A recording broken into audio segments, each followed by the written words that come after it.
SMP production की शानदार प्रस्तुति। बाजू बाजू शारदा मैया की हमारा पर ध्यान दियो, हमारा पर ध्यान दियो। गायत्री रिकॉर्डिंग स्टूडियो हे शारद मैया हमारा पर ध्यान दियो, हमारा पर ध्यान दियो।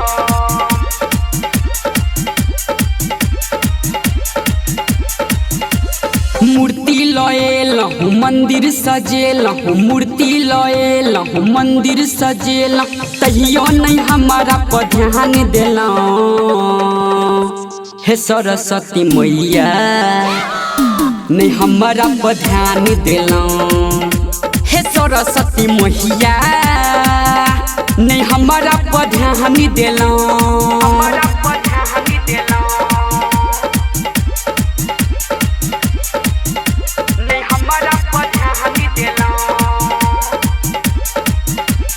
हमारा पर ध्यान दिलो। एसएमपी प्रोडक्शन की शानदार प्रस्तुति। सरस्वती मैया नहीं हमारा पर ध्यान दिलो, ध्यान दिलो।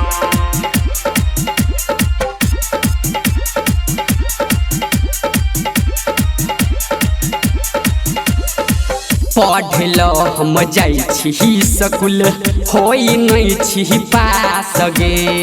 होई नहीं छी पास गे, सुन ले बिना बाली मैया करे छियौ उपहास गे। करे छियौ उपहास गे। पढ़ले रोज जाइ छी स्कूल, होई नहीं छी पास गे। सुन ले बिना बाली मैया करे छियौ उपहास गे।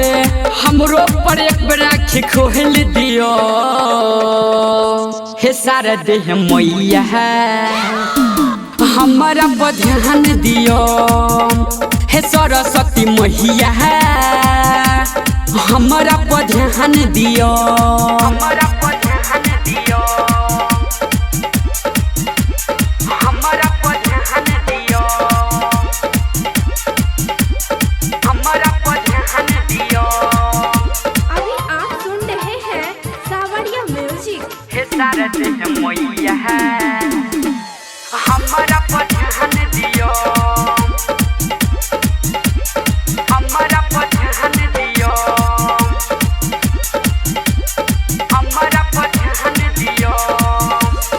साले साले है मूर्ति बसलियो हो, सुन शारद मैया गे। सुन शारद मैया गे, साले साले है पूजा के लियो हो, सुन शारद मैया गे। सुन शारद मैया गे। साले साले है पूजा के लियो हो, सुन सरस्वती मैया गे। साले साले है पूजा के लियो हो, सुन शारद मैया गे। महारमन राही पर कनी ध्यान दियो हे सरस्वती मैया नहीं हमारा पर ध्यान देलहुँ।